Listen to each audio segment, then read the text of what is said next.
Alhamdulillah ya rabbil alamin wa bihi nasta'inuhu ala umuri dunya waddin wassalatu wassalamu ala asyrafil anbiya'i wal mursalin wa ala alihi wa ashabihi wa man tabi'ahum bi ihsan ila yaumiddin. Faqad qala Allah ta'ala fi kitabihil karim ba'da a'udzu billahi minasyaitonir rajim. Ya ayyuhalladzina amanu taqullaha haqqa tuqatih wa la tamutunna illa wa antum muslimun. Ya ayyuhalladzina amanu taqullaha wa qulu qawlan sadida yuslih lakum a'malakum wa yaghfir lakum dzunubakum wa may yuti'illaha wa rasulahu faqad faza fawzan 'azima. Amma ba'du fa inna asdaqal hadits kitabullah wa khairul hadi Muhammadin sallallahu alaihi wasallam, syarrul umuri muhdatsatuha wa ala kulli muhdatsatin bid'ah wa kulli bid'atin dhalalah wa fi riwayatil ukhra wa kulli dhalalatin finnar. Alhamdulillahirabbil alamin. Bapak ibu-ibu mu'takifin kaum muslimin yang insyaallah dirahmati oleh Allah tabaraka wa taala. Alhamdulillah pada kesempatan malam hari ini, malam yang ke-22, dan para salafus saleh mengajarkan kita untuk tidak memilih hari untuk mengoptimalkan setiap nilai ibadah kita di hadapan Allah. Mau malam ganjil, mau malam genap, bersungguh-sungguhlah kita dalam beribadah. Apakah ibadah itu sifatnya jama'i seperti sholat berjamaah, bermajelis taklim, atau ibadah tersebut bersifat infirodi seperti tilawatul Quran ataupun ibadah-ibadah yang lainnya. Yang mudah-mudahan Allah akan memberikan kita kebaikan ketika kita senantiasa menjadikan diri kita istiqomah dalam beramal saleh. Bapak ibu-ibu kaum muslimin, malam hari ini saya akan mengedepankan sebuah tema di hadapan bapak-bapak. Temanya mungkin cukup unik. Tak hanya wanita yang harus bercermin. Ini tema ini dibuat ya, salah satunya walaupun ini kalau saya katakan bagian daripada keadilan saya sebagai seorang yang menyeru di jalan Allah. Saya ingat ada wanita yang bercucuran air mata, menangis, ya, mengatakan Ustadz tidak adil. Saya paham, saya dibilang tidak adil, tidak apa-apa. Ketika saya kemana-mana membawakan materi bahwasanya seorang istri wajib taat kepada suaminya, seorang istri itu wajib berbakti kepada mertuanya, karena memang surga suami itu ada di ibunya. Ketika saya kemana-mana memberikan materi bahwasanya wanita itu harus berbakti kepada istrinya, ada yang mengatakan Ustadz tidak adil. Enggak apa-apa. Ya, mungkin dikatakan tidak adil mungkin karena sesi pembahasannya pada saat itu adalah saya banyak berbicara tentang masalah wanita. Sekarang malam hari ini kebetulan para mutakifin rata-rata mayoritas laki-laki. Saya akan menengahkan materi sebagai salah satu bukti hujah saya di hadapan Allah. Saya adil insya Allah. Saya hanya melihat mana forum yang pas, mana forum yang tidak pas. Saya akan menegakkan kalimat tak hanya wanita yang harus bercermin. Kenapa seperti itu? Karena memang Bapak, banyak laki-laki berlindung di balik syariat. Kemana-mana di hadapan istrinya, di hadapan orang lain mengatakan ar-rijalu qawwamuna 'alan nisa. Ayat ini selalu senantiasa dihafal. Istri bantah dikit ar-rijalu qawwamuna 'alan nisa. Istri ngambek dikit ar-rijalu qawwamuna 'alan nisa. Kita selalu mendikte istri kita siapapun dengan kalimat kamu tuh harus taat sama anak suami kamu. Ya. Bahkan Rasul mengatakan kalau saya diperintahkan untuk memerintahkan seseorang sujud kepada orang lain, saya akan perintahkan seorang istri untuk sujud kepada suaminya. Kuncinya apa? Bi'idhami haqqiha. Karena begitu besar haknya seorang suami kepada istri. Benar kalimat itu, saya tidak membantah karena ar-rijalu qawwamun 'ala nisa juga merupakan firman Allah. Sebab qawwamnya seperti apa? Sudah jelas, ya. Bima faddalallah, dengan apa yang Allah utamakan kepada mereka, dari segi kekuatan, dari segi akal, ya kemudian dengan nafkah daripada harta-harta mereka kepada istri mereka. Tapi ingat, ya, kullukum ra'in wa kullukum mas'ulun an ra'iyati. Setiap dari kalian pemimpin dan kalian akan bertanggung jawab terhadap apa yang kalian pimpin. Pak, kita laki berdiri di hadapan Allah, berbeda dengan perempuan berdiri di hadapan Allah.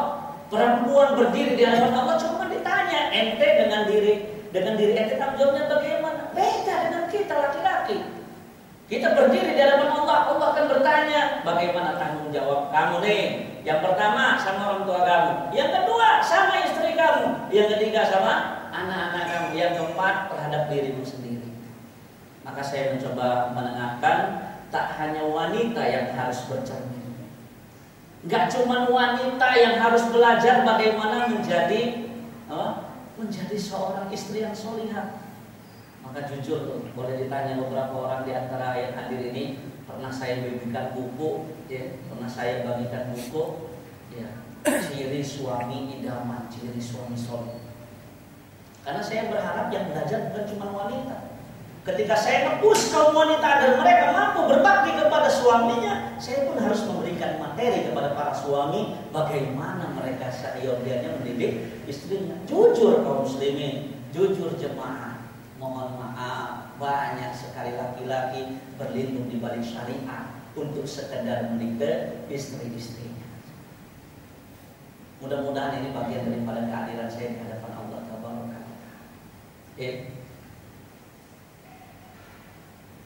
Keluarga yang diidam-idamkan oleh setiap pasangan suami istri adalah keluarga yang bahagia di dunia dan di akhirat. Bahkan Allah itu telah menjelaskan kepada kita tujuan pernikahan itu apa. Wa min ayatihi an khalaqalakum min anfusikum azwaja. Tujuannya apa? Litaskunu ilayya.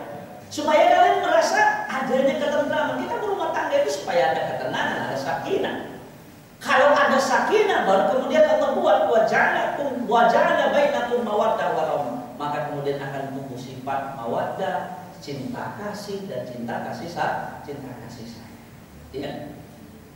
Bersatu padu dan bahu membahu untuk melewati masa di dunia yang hanya sebentar ini, mengalahkan hawa nafsu dan melakukan ketaatan kepadanya.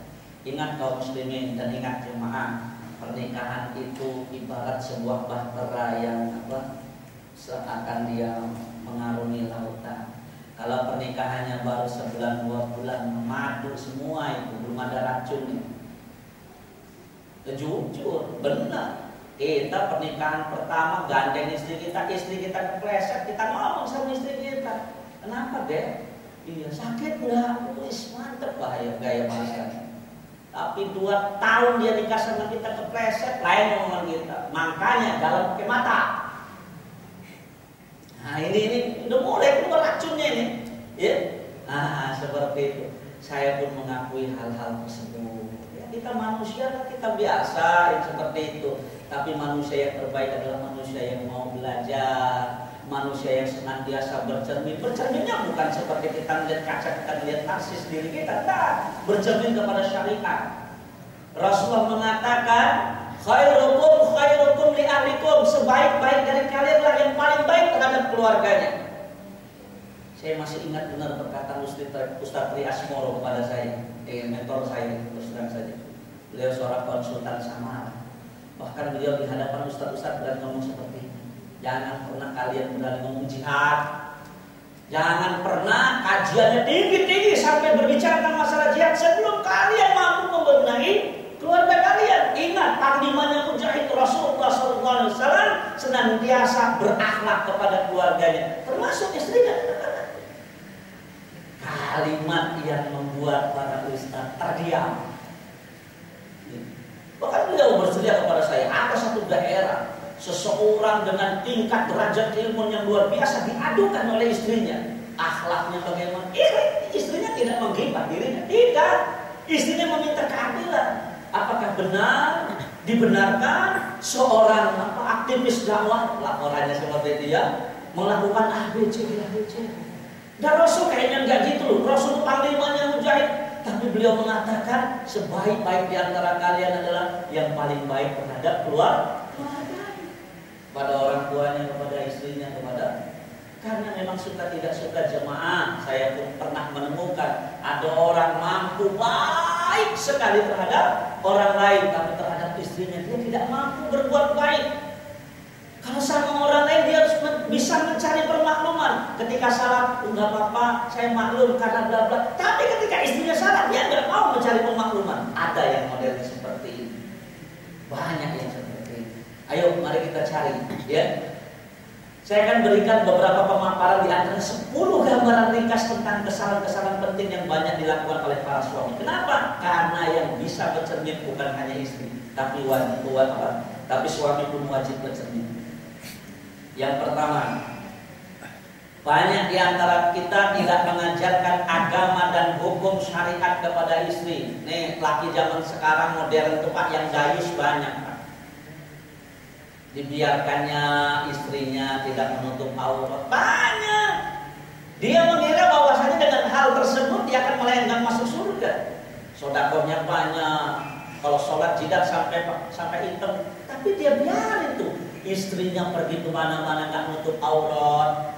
Kalau pakai jilbab pun jilbabnya masih tidak sesuai dengan syariat. Ya, saya ketawa aja kemarin ada yang minta saya, Ustaz itu sesekali ngisi di kalangan hijaber ya. Saya lihat nanti apa bu, saya bilang hijaber. Berarti mana hijab nggak saya bilang? Hijabernya ditutup cuma ini Pak. Ininya laku-lakunya kelihatan semua. Ya saya bilang terima kasih tawarannya, saya bilang itu ya. Kalau mau ikut kajian saya ikut dulu di tempat yang umum, baru saya nanti ngisi tempat khusus seperti itu. Ya. Banyak sekarang orang cuma nutupin cemplok patahnya aja ngomong hijab.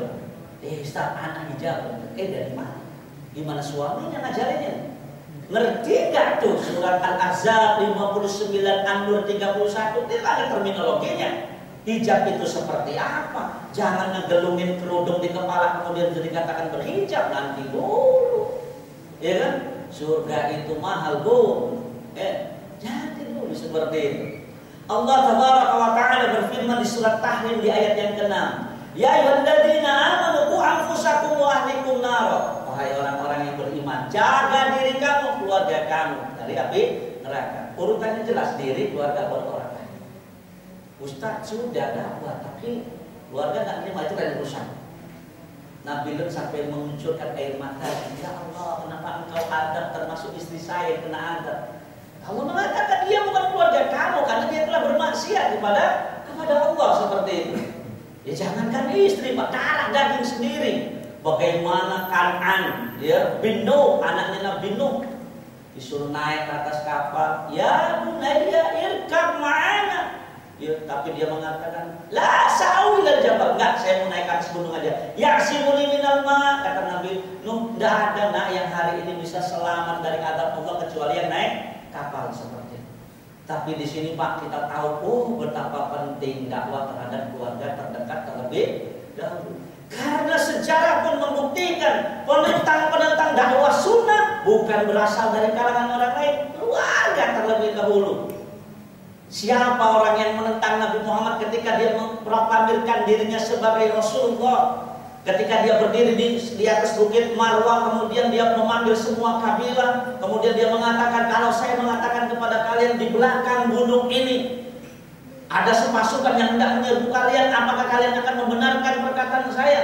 Oh iya, semua yang kamu katakan kami akan benarkan. Kenapa? Bangsa Arab sepakat Pak. Nabi Muhammad di usia 35 tahun dikasih gelar Al-Amin yang artinya terpercaya. Tapi ketika Nabi Muhammad mengatakan sesungguhnya saya ini adalah pemberi peringatan, saya adalah Rasulullah, Bapak tahu siapa yang pertama kali mengucapkan tabban laka ya Muhammad alihada jama'tana? Siapa? Gak ada orang lain, pamannya sendiri, Abu Lahab. Celaka kamu Muhammad, hanya untuk perkara inikah kamu mengumpulkan kami? Tidak. Seperti itu. Jadi yang pertama kesalahan terbesarnya tidak mengajarkan agama dan hukum syariat kepada istri kita. Jangan salahkan istri ketika dia melakukan penyimpangan ketika kita tidak mengajarkannya.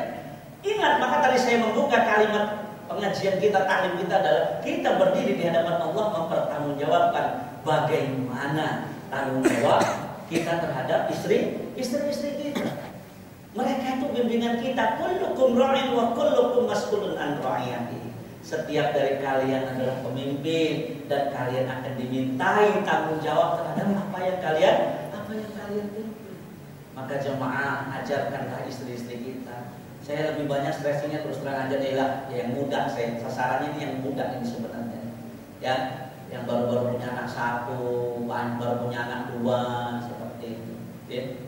Ajarkanlah pelan-pelan istri kita syariat. Jangan sampai kita sholat gak benar, istri sholat aja gak benar. Apa yang kita dapat ilmu dari majelis taklim, ya, seperti kultumnya Pak Haji Gatot, sampaikan sama istri. Kalau dia nggak datang ke masjid, saya dapat ilmu, insya Allah sahih nih. Kalau kita begini, ya kalau sholat begini. Iya.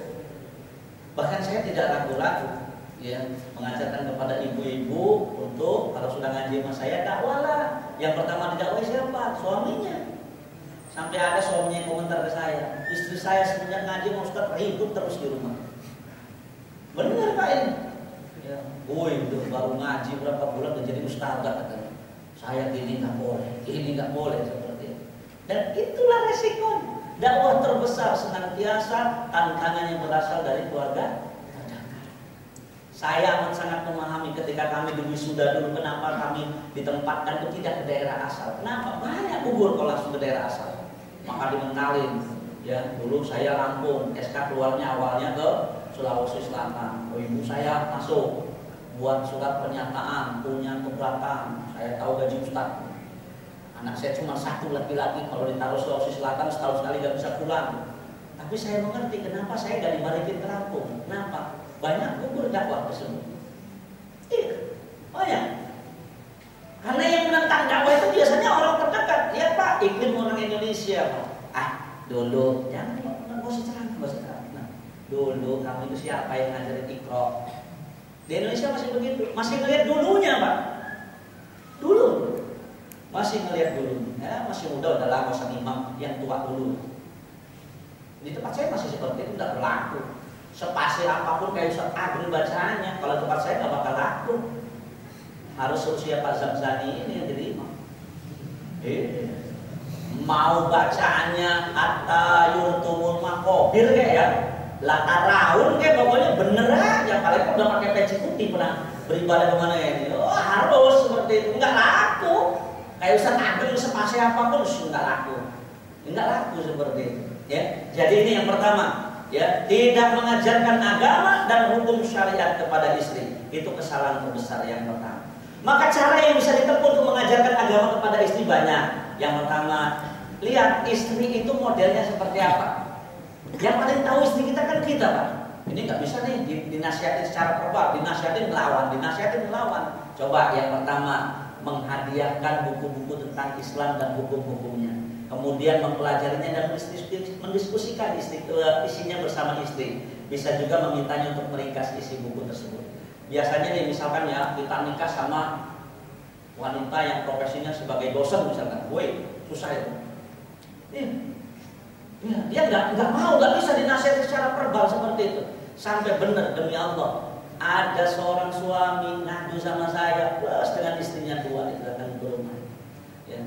Dia bilang sama saya begini, saya ini sebenarnya Pak Ustadz banyak mengalahnya. Ya. Memang beliau ini si perempuan ini guru tauladan Selangor, dapat gelar seperti itu. Tapi saya mulut dada.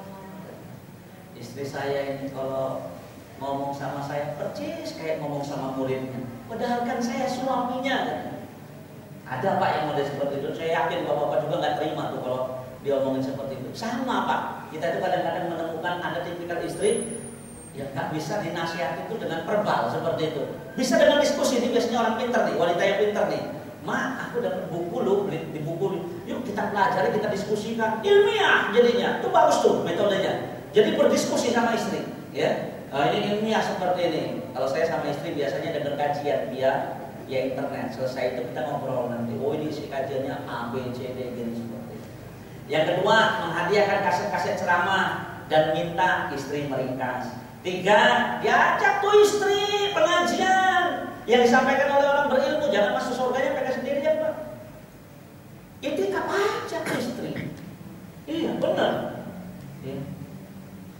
Rasulullah itu ketika beriktikaf, beliau tuh membuat di belakang Masjid Nabawi itu bilik-bilik untuk istri-istrinya. Dan ketika beliau wafat, istrinya tetap beriktikaf dengan syarat-syarat. Dan Villa Citra sangat memungkinkan sekali, baik sekali bangunannya karena dia memisahkan bangunan, apalagi MCK-nya sudah dipisah juga. Alhamdulillah bagus itu. Nggak semua masjid itu seperti ini. Banyak Pak, ibu-ibu jemaah itu, Pak Ustaz, di mana dong masjid yang bisa untuk itikaf wanita? Nggak semuanya bisa nih. Wah, luar biasa. Banyak animonya. Ini saya nggak ngumumin terus terang saja. Kalau diumumin, wah penuh itu bisa. Benar Pak, seperti itu ya. Diajak istri digandeng ke pengajian seperti itu. Karena ada istri mau terima omongan orang lain, tapi kalau yang ngomongin istrinya enggak. Karena kadang-kadang kan kita begitu. Istri juga ada tipe begini. Baru ngaji 2-3 bulan dan ngajarin saya kan gitu, kayak ustaz aja seperti itu. Ya cek istrinya pengajian, ya. Yang keempat, mengenalkan kepada wanita-wanita sholihah. Ingat komunitas. Ya, kalau kita merasa aduh istri saya ini kok aku salah pergaulan ya dikasih duit berapa aja kurang malu seperti itu. Ya sudah, kita kasih dia teman-teman yang sholihah, ya, sehingga dia bisa bersahabat dan mengambil manfaat dari mereka. Jangan salahkan Pak, istri kita doyan belanja, jangan salahkan istri kita doyan ngerumpi. Kalau kita kasih itu teman istri kita, orang-orang yang doyan belanja dan doyan ngerumpi, kita biarin. Mau mana mah? Arisan, kita lihat komunitas arisannya, wah, ya arisannya kan banyak yang mantap ya. Kalau saya lihat gitu ya, kalau arisan gelangnya pendek, kalau punya kalung 3 dipakai sekaligus, liontinnya jejer seperti itu, ya. Apalagi sekarang wanita nggak kalah dengan yang laki-laki pakai batu akik, pakai juga mereka. Kalau mereka makainya gede-gede jadi liontin itu kuin pancawarna. Jadi jangan salahkan. Coba kalau kita gabungkan mereka dengan apa? Dengan wanita-wanita sholihah yang rajin mengaji. Insya Allah. Tugas kita mengenalkan mereka kepada teman-temannya yang sholihah. Yang kelima, membangun perpustakaan yang berisi buku-buku Islam di rumah. Kalau bisa di rumah tuh ada perpustakaan kecil lah, ya. Jadi apa ya? Book corner book ya. Nggak ngerti lah bahasa Inggrisnya seperti apa. Kayak gini, pojok buku dia, ya. Biar bisa baca bareng seperti itu. Jangan koleksinya apa? Kaset-kaset film, poster-poster artis, jangan. Ya, seseorang itu kan bersama dengan idolanya. Memberikan hadiah khusus kepadanya jika mampu menghafal dari Al-Quran atau hadis. Jadi kita ngasih reward lah kepada istri kita. Atau mendorongnya mendengarkan radio Islam dan yang lain-lain. Yang kedua, mencari-cari kekurangan dan kesalahan istri. Jamaah, istri kita itu bukan bidadari. Kita juga bukan malaikat. Kalau dalam kitab Raudhatul Muhibbin wa Nuzlatul Mushtaqin, taman-taman orang jatuh cinta dan mendampingi, sebenarnya kita akan dapat gambar. Rumah tangga itu bukan mencari persamaan, bukan. Kalau kita misalkan gini, ya, kita berumah tangga, saya sukunya A, mau cari istri yang sukunya sama, yang sifatnya sama, yang tabiatnya sama, yang kebiasaan sama. Oh, nggak bisa. Mungkin kita mencari sesuatu yang perfect dari pasangan kita, yang kita temukan ketidaksempurnaan. Coba ya. Karena kata Imam Ibnu Qayyim Al-Jauziyah, pernikahan itu seni menggabungkan dua perbedaan watak, tradisi, tabiat, perilaku dan macam-macam. Jadi jangan mengharapkan mereka sama persis dengan kita. Hakikatnya mereka sama persis dengan kita. Karena perjalanan seseorang mencari jodohnya sama seperti perjalanan seseorang mencari jati dirinya, mencari cerminan dirinya. Jangan cari-cari kesalahan. Enggak dicari aja. Salah istri itu banyak. Jangan kita cari-cari kesalahannya. Dalam suatu hadis riwayat Imam Bukhari dan Imam Muslim, Rasulullah SAW melarang laki-laki yang bepergian dalam waktu yang lama pulang menemui keluarganya di waktu malam. Ya, jadi kalau kita sapa, kalau bisa pulang jangan malam. Hal itu karena dikhawatirkan laki-laki tersebut akan mendapati berbagai kekurangan dan celah istrinya. Saya pulang gak dandan aut-autan, misalkan seperti itu ya. Dan barang siapa mencari-cari aib saudara sama muslim, Allah akan mencari-cari aibnya. Barang siapa dicari aibnya oleh Allah, niscaya Allah akan membongkarnya, walaupun dia berada di ruangan tersembunyi dalam rumah. Tadi saya sudah mengatakan istri kita bukan bidadari. Kalau kita melihat ada kekurangan dari dalam istri kita, permaklumannya gini, cari kelebihannya. Kayaknya kalau ngukur kekurangannya ada nggak sebandingkan dengan kelebihan dia, ya kan? Dia udah ngebesarin anak-anak kita, dia sudah ngurus rumah kita, ngejaga harta kita selagi kita pergi. Jadi kalau ada kurang dikit maklumin lah, mereka bukan bidadari, kita juga bukan malaikat, ya kan? Nanti akan berlaku hukum yang sama. Istri jangan nyari-nyari kesalahan suami. Suami itu nggak dicari salahnya, banyak salahnya. Sama kita juga Pak, nggak boleh nyari-nyari kesalahan nyari-nyari kesalahan istri. Ya kita cari permaklumannya lah seperti itu. Rasulullah Shallallahu Alaihi Wasallam beliau pernah bersabda, "Istausu bin nisa, fa innal mar'ah khuliqat min dila, wa in aqwaja syai' fil dila a'la, fa in dhahabta uqimuhu kasratu, wa in taraktuhu lam yazal aqujal, fastausu bin nisa." Kata Rasul, bersikap baiklah kepada para istri. Karena istri perempuan itu terbuat dari tulang rusuk yang bengkok, tulang rusuk Pak, lurusin Pak. Istri kita itu Pak, dibentak dikit aja keluar Pak. Jangan dipukul. Kita marah, kita bentak dikit aja dia sudah nangis. Makanya ada orang mengatakan, Ustaz, boleh Ustaz, kita mukul itu boleh, itu dalam syariat Islam itu hajar kan katanya. Benar Pak. Benar ada orang yang mukul istrinya itu mencari permakluman kepada saya. Benar, anak gak bantah saya bilang. Kamu pukul istri kamu ketika istri kamu bermaksiat, benar seperti itu. Tapi kita tahu pukulan dalam pendidikan itu darban ghairul mubarrih, pukulan yang tidak boleh membahayakan. Jangan mukul istri kayak mukul maling. Pukul kepalanya, tempeleng. Pukul istri itu di bagian tangan, di bagian kaki, nggak boleh meninggalkan bekas, tidak boleh pakai anak. Karena kita cinta. Kalau kita marah itu bagian pendidikan kepada dirinya seperti itu. Dia tulang rusuk yang bengkok, ya, yang bagian atas lagi. Jika kamu tidak meluruskannya, kamu akan mematahkan. Jika kamu biarkan, maka dia akan tetap bengkok. Maka bersikap baiklah kepada para istri kata Rasul. Dan ingat Rasulullah SAW bersabda, ya, la yafraq mu'min mu'minatan in kariha minha khuluqan radiya minha akhar. Janganlah seorang suami yang beriman membenci istrinya yang beriman. Jika dia tidak menyukai satu akhlak darinya, dia pasti meridhoi akhlak lain darinya. Kita dapat, ya Allah, nasib apa saya ini dapat istri kok tukang ngorok gitu ya. Dapat istri tukang ngorok sudah ada. Tapi nggak apa-apa dan ngorok apa dibandingkan dengan sikap baktinya. Lumayan ya Allah, sama bersyukur dapat istri walaupun ngorok ya Allah, tapi nggak pernah minta yang macam-macam. Untung ya Allah anak dapat istri yang seperti ini. Kenapa? Anak kan cuma pegawai biasa. Coba bayangkan Pak, kita penghasilan 2 juta. Istri minta sekali beli sepatu harganya 1 juta. Udah habis duit kita setengahnya. Ya? Jadi cobalah kalau kita mendapatkan satu kekurangan istri, kita berpikir tentang kebaikan yang lainnya. Ya ini Rasulullah yang mengatakan, bukan Ardiansyah juga bukan ulama-ulama yang lain. Itu Rasul. Begitulah sifatnya orang beriman, mencari permakluman dari sifat-sifat kekurangan istrinya. Ketiga, kesalahan terbesar seorang suami adalah pemberian hukuman yang tidak sesuai dengan kesalahan istri. Ada istri salah dikit, ditinggalin rumah tersebut sebulan nggak ditengok. Itu bahaya. Kita sanggup muslim aja kalau kita bertengkar aja diam-diam aja nggak boleh lebih dari 3 hari. Kalau lebih dari 3 hari bukan umat Nabi Muhammad namanya. Ya, nih menggunakan pukulan di tahap awal pemberian hukuman ini salah.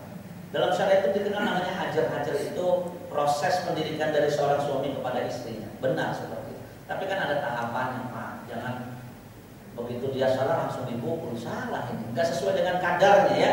Padahal Allah Ta'ala berfirman di surat An-Nisa ayat 34, wanita-wanita yang kamu khawatirkan khususnya. Apa tuh khusus? Membangkangnya. Maka nasihatilah mereka. Jadi tahapan yang pertama dinasihati. Jangan gitu deh.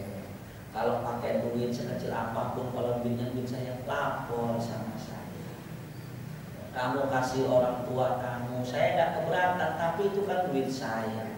Bilanglah kamu sama saya deh, gitu. Itu kan duit saya. Kecuali kalau kamu bekerja, kamu kasih ke orang tua kamu, sekehendak kamu, itu duit kamu, gak jadi masalah. nasehatin dulu. Nanti ini Allah loh, firman Allah loh, nasihat nggak mempan, farriqum fil madaji, pisahkan mereka dari tempat tidur. Ada Pak, pisahin dari tempat tidur. Oh, kalau saya pisahin dari tempat tidur, yang seneng dia Ustaz, yang berani saya. Ada istri tuh kalau dipisahin dari tempat tidur tuh, syukur siapa yang rugi gitu. Nah, kalau yang kedua masih nggak mempan, pakai yang ketiga apa? Pukullah mereka. Ya, jadi tahapan yang benar itu nasihat, pisah tempat tidur, baru kemudian dipukul dengan pukulan yang tidak menyakiti. Mengusir yang ketiga nih ya, mengusir istri dari rumahnya tanpa ada pembenaran secara syar'i. Laki-laki beriman gak ada yang mengusir istrinya. Nah, bahkan ini satu mungkin yang kurang dipahami. Setahu saya tapi ya Allah dalam fikih itu wanita yang ditalak hatta talak bain, talak tetap sudah talak tiga, itu tidak boleh keluar selama masa iddahnya dari rumah suaminya. Selagi dia ditalak, dia lebih berhak mendapatkan nafkah dari suami dan untuk proses memudahkan rujuknya selagi masih dalam tenggang masa iddah.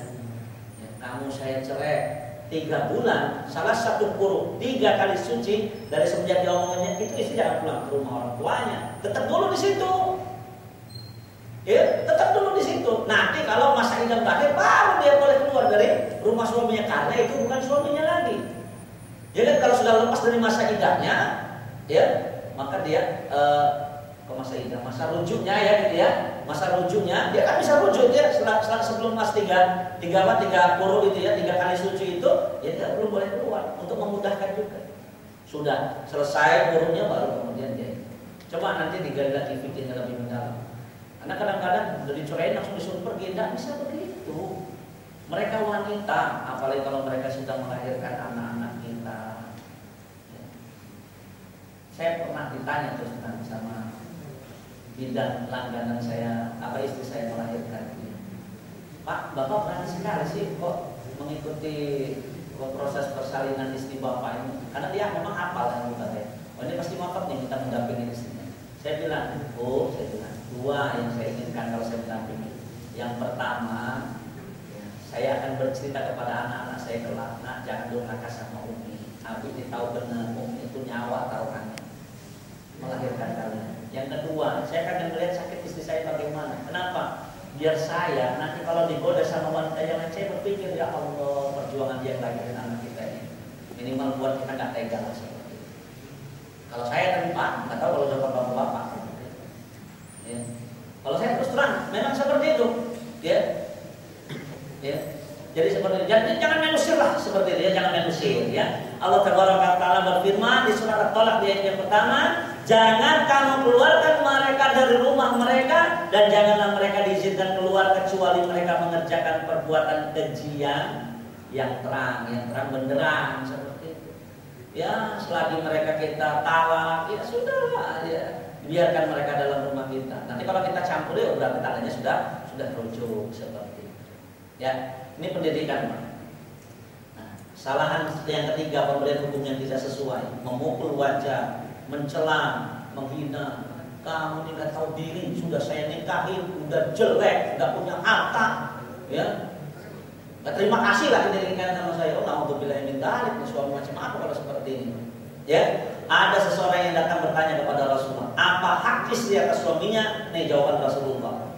Dia suami memberinya makan jika dia makan. Jadi makanan istri sama makanan kita wajib sama. Memberinya pakaian jika dia berpakaian. Kualitas pakaian istri harusnya sama persis dengan kualitas kita. Kalau bisa lebih bagus. Ya. Kemudian tidak memukul wajah, tidak menjelek-jelekkan, dan tidak menghajar, tidak memboikot kecuali di dalam rumah. Dan jangan boikot. Jangan kita bilang sama orang lain, jangan ngajak ngobrol istri saya tuh ya. Itu lagi saya hajar, itu lagi saya boikot. Jangan. Ya. Ini kesalahan terbesar. Jadi kesalahan yang ketiga adalah pemberian hukuman yang tidak sesuai dengan kesalahan istri. Yang keempat, ini belajarnya nih dari Hindun nih, ya. Pelit dalam menafkahi istri. Hindun tuh ngadu kepada Rasulullah. Rasul, engkau tahu siapa suami saya? Pasti tahu dong. Siapa? Abu Sufyan. Siapa? Orang paling kaya di Mekah, kaya raya, tajir. Tapi Rasul dia pelit, yang bukan main darah nafkah. Kalau dia pelit menafkahi kami sebagai anak dan istrinya, boleh nggak tuh? Bahasa saya copet kulitnya untuk sekedar nafkah. Kata Rasul, kalau sekedar untuk nafkah nggak apa-apa. Pak, benar, memang ada suami itu yang pelit benar menafkahi istrinya. Apalagi kalau melihat istrinya bekerja. Kamu kan kerja, udah nafkah keluarga dari kamu. Jangan salah, istri bekerja hak dia duitnya. Kita bekerja hak istri duit kita. Kita tetap wajib menafkahi istri kita. Tapi kalau istri bekerja, duitnya milik dia mutlak, mau dia pakai buat apa aja terserah. Makanya kita jangan pelit dengan istri kita. Kita sodako sama orang lain jor-joran, sodako keluar sama istri sendiri. Padahal istri, anak itu lebih berhak kepada harta kita daripada orang lain. Jangankan kepada anak dan istri yang memang wajib kita nafkahi, Pak. Kepada kakak, adik, kemudian mertua, itu lebih berhak mereka. Karena Rasulullah SAW shadaqatun ala dzawir rahimi sintani, bersedekah dengan orang yang mempunyai kekerabatan pahalanya dua. Yang pertama pahala sedekah, yang kedua pahala wasilah, pahala menyambung tali silaturahim. Ya. Sesungguhnya kewajiban suami memberikan nafkah kepada istri telah ditetapkan dalam Al-Quran, hadis dan juga ijma. Bahkan Allah Taala mengatakan, ya, walal mauludi lahu rizquhunna wa kiswatuhunna bil ma'ruf, dan kewajiban ayah memberikan makan dan pakaian kepada para ibu dengan cara yang ma'ruf, cara yang ma'ruf. Benar, Pak, zaman sekarang aja masih ada tuh para istri yang nanya sama saya. Terserah dah Bapak mau bilang, Ustaz ini ngarang-ngarang Pak gimana gitu. Tapi kalau saya bercerita Pak, insya Allah kenyataan semua Pak. Ustaz, suami anak itu pelit, boleh nggak Ustaz saya meriksa dompet? Kalau suami ibu benar-benar kondisinya seperti yang ibu ceritakan, periksa dompet. Tapi Bu, kalau suami ibu tidak pelit, ibu periksa dompetnya, itu kezaliman seorang istri kepada suaminya. Karena di dompet suami itu terdapat rahasia-rahasia yang kadang-kadang istri nggak boleh tahu. Kalau saya keras ngomong sama para ibu-ibu bapak-bapak sekalian, muat apa bapak ibu-ibu sekalian periksain dompet suami? Nggak percaya lagi sama suami? Boleh itu hak suami, itu tempat rahasia suami. Kecuali suaminya pelit. Rasul pun memberikan permakluman kepada itu ketika dia merasa Abu Sufyan ini amat sangat pelit dan memang bakhil. Ya, ingat ya, itu pelit dalam menafkahi istri pun ini bentuk kesalahan seorang suami. Dan bagi suami hendaknya memperhatikan sabda Nabi Sallallahu Alaihi Wasallam, "Idza anfaqa ar-rajul 'ala ahlihi yahtasibuha fa huwa lahu shadaqah." Jika seorang muslim mengeluarkan nafkah untuk keluarganya sedangkan dia mengharapkan pahalanya, maka nafkah itu adalah sedekah bagi subhanallah. Sama anak sama istri aja kalau diniatin sedekah jadi sedekah. Saya berdoa nih mudah-mudahan malam ini udah nggak ada lagi nih yang belum ngebeliin baju lebaran buat istri. Jangan sampai Pak ngebeliin baju setahun sekali aja pakai dipaksa sama istri, di deadline, disindir sama istri. H-8. Besoknya istri suami pulang dari tikap H-7. Istrinya nggak peka-peka, suaminya nggak peka-peka, suaminya pekor. Belum saya beliin baju, udah lebih tanda, beliin seperti itu. Jangan mengatakan, kamu kan punya duit, belilah pakai duit kamu. Padahal kita ada duit. Itu hak kita, haknya istri kita, bukan hak kita. Itu kewajiban bagi kita para suami. Ya. Yang kelima, sikap keras, kasar, tidak lembut terhadap istri.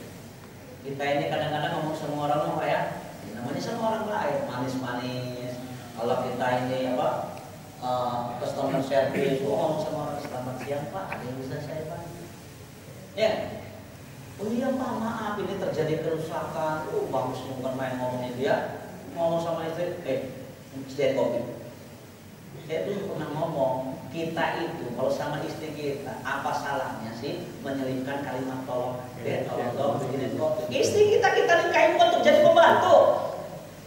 Ambilin itu sepatu, gitu. Kan gak enak bener bahasanya seperti itu, ya kan? Kita menikahi istri kita bukan untuk dijadikan pembantu, tapi untuk berbakti kepada kita.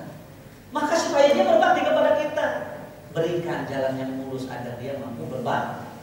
Rasulullah SAW pernah mengatakan, akmalul mu'minin imanan ahsanuhum khuluqan wa khiyarukum Linisaihim khulqan. Mukmin yang paling sempurna adalah yang paling baik akhlaknya, dan sebaik-baik kalian adalah yang paling baik terhadap istrinya. Rasul tuh manggil kalau sama istrinya itu kayak Aisyah dipanggil ya Tumainullah, lembut gitu. Ya. Jangan mentang-mentang istri kita sudah berubah posturnya, kita kadang-kadang manggilnya, "Woi, ndut sini." Ini istri kita itu kan ya namanya perempuan habis hamil itu kan kadang-kadang berubah. Kita nikahin awalnya 47, punya anak 2 74. Ya kan? Iya lembut lah kita, cantik, buatin kopi dong, gitu terus mantap. Ada di sini yang suka manggil-manggil seperti itu. Anak kasih hadiah, lupa bawa hadiah, besok malam saya kasih. Benar, ada yang manggil istrinya seperti itu. Gak ada. Saya mau tanya seperti itu. Ya, kalau saya boleh tanya sama istri saya masih sering bisikin di telinga istri saya I love you. Yang biasa ngebisikin I love you yang udah punya anak tunjuk tangan, saya kasih hadiah. Bener, di rumah. Lupa, karena tadi saya kesini saya isi bukber. Saya udah siapin di kantong kresek. Kalau hadiah Ustadz mah bukan baju, bukan apa. Kalau nggak Quran, buku. Iya. Ada nggak ya? I love you. Ada? Nggak ada juga. Waduh, romantis nih berarti. Ada ya? Ada Ustaz? Oh BBM. Kalau BBM memang enggak lah. Saya kadang-kadang protes. Saya udah bilang sama istri saya membaca status ya. Selamat ya dek, ngucapin ke anaknya ya. Selamat ya dek, mudah-mudahan kamu. Gak usah pasang status. Panggil anaknya, ucapin, usah kepalanya. Selamat ya dek, mudah-mudahan kamu A, B, C, D. Itu ngapain pasang status? Ada orangnya langsung kok seperti itu. Jangan sampai mengungkapkan rasa sayang orang yang nggak ada. Nah, saya bicara jujur ya tentang orang yang pernah saya kenal. Semasa hidupnya sering kesel sama suaminya, pasang status itu kadang-kadang kebaca sama saya bikin merinding. Kalau saya lagi diam, kamu harus tahu saya lagi marah, katanya seperti itu. Dan suaminya meninggal, miss you, love you, orang nggak ada. Penyesalan selalu datang terlambat. Cobalah kita lembut sama istri kita. Rasul ya Allah, ya Nabi kita lemah lembut pada istri. Ya.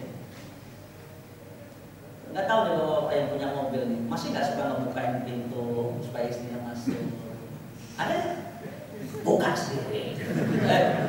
Manja bukan main seperti itu. Ya, masih ada yang seperti itu. Benar. Alhamdulillah kalau banyak ya. Ya. Jadi jangan bersikap keras, kasar dan tidak lembut terhadap istri kita. Coba Pak, kalau saya sih ngajarkannya begini. Diingat-ingatlah jasa istri kita terhadap kita. Kalau saya menghitungnya gini, kita ini tulang punggung keluarga. Kenapa istri tulang rusuk, kita tulang punggung? Karena kita ini penopang keluarga. Tapi kita dengan segala kegagalan kita kalau udah olahraga mantapnya main panah, main paintball, lari, jogging, woi, gagahnya kita. Coba suruh gendong anak, buat berapa jam?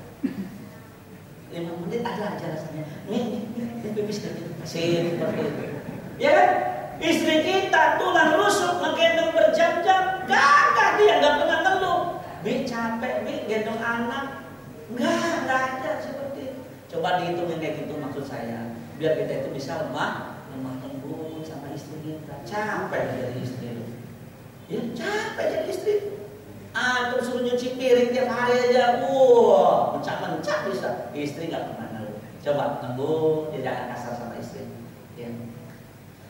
Yang keenam, kesombongan suami membantu istri dalam urusan rumah tangga. Apapun kondisinya, saya nggak mau bantu.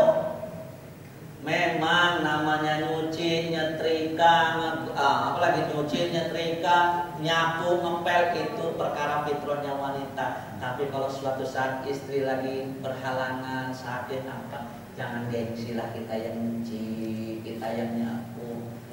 Jangan dikit-dikit jauh uang malah bisa.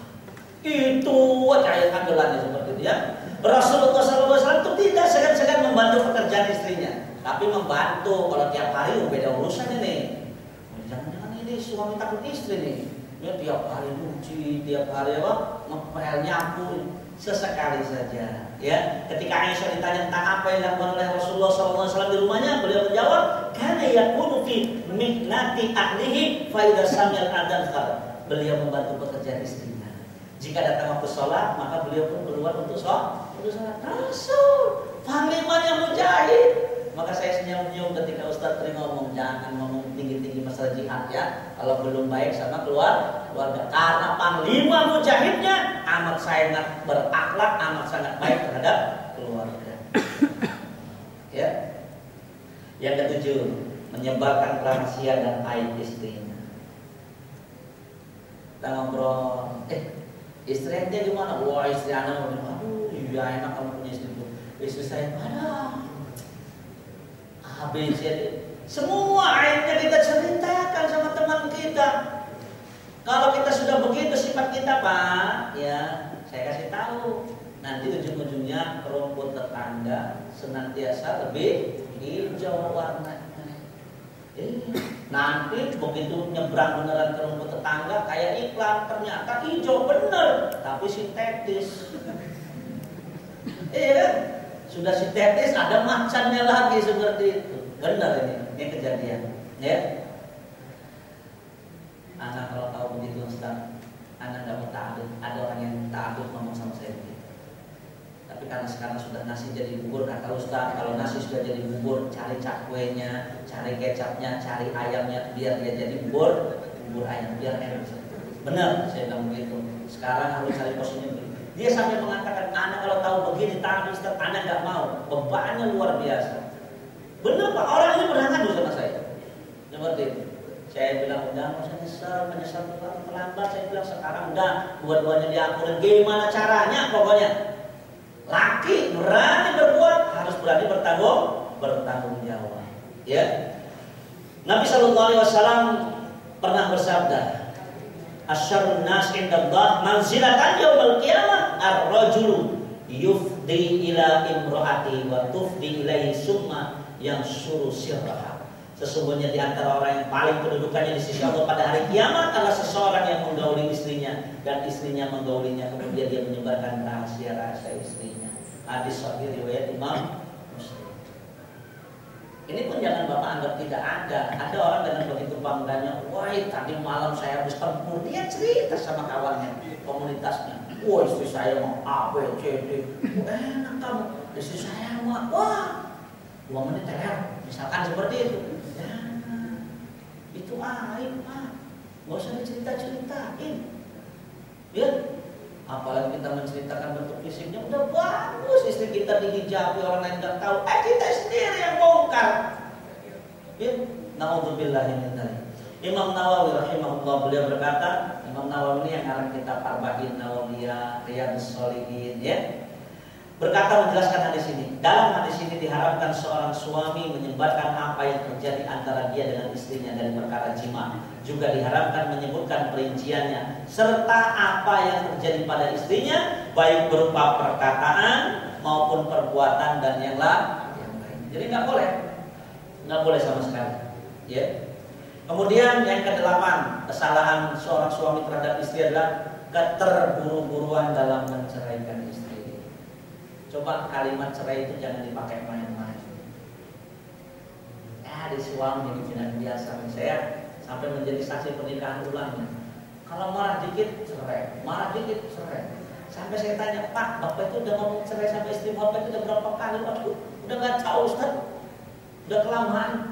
Mau nggak Bapak? Saya bilang bertobat dari kesalahan Bapak. Dia bilang, iya mau sih, gimana caranya? Saya ajarkan. Nikah dia Pak, nikah. Kan udah kelamaan Pak ngomong cerainya. Wah, cuma ternyata habis nikah lagi jarak 1/2 tahun, ngadu lagi, Ustaz ngomong lagi katanya. Ingat jamaah, kata-kata cerai itu bahaya, nggak boleh dipakai mainan dia. Mainan ini jatuh talak itu nanti. Ya, jadi jangan seperti itu ya. Wahai suami yang mulia, sesungguhnya hubungan antara engkau dan istrimu adalah hubungan yang kuat lagi suci. Hal ini ditunjukkan dengan penamaan hubungan pernikahan. Jadi kalau kita ngelihat ijab kabul tuh antara mertua sama menantunya, itu namanya misaqan ghalidh. Apa artinya? Perjanjian yang kuat. Kita ambil tuh anak orang dengan kalimat akad, nggak main-main. Janjinya di hadapan Allah. Maka jangan buru-buru kalau menyerah. Kalau lagi marah sama istri, ingat, jangan mengambil keputusan tatkala emosi sedang berada di puncaknya. Tunda dulu 1 hari, tunda dulu 1 hari. Nanti lama-lama emosi mereda, kita akan mencari alasan lain. Iyalah, buat apa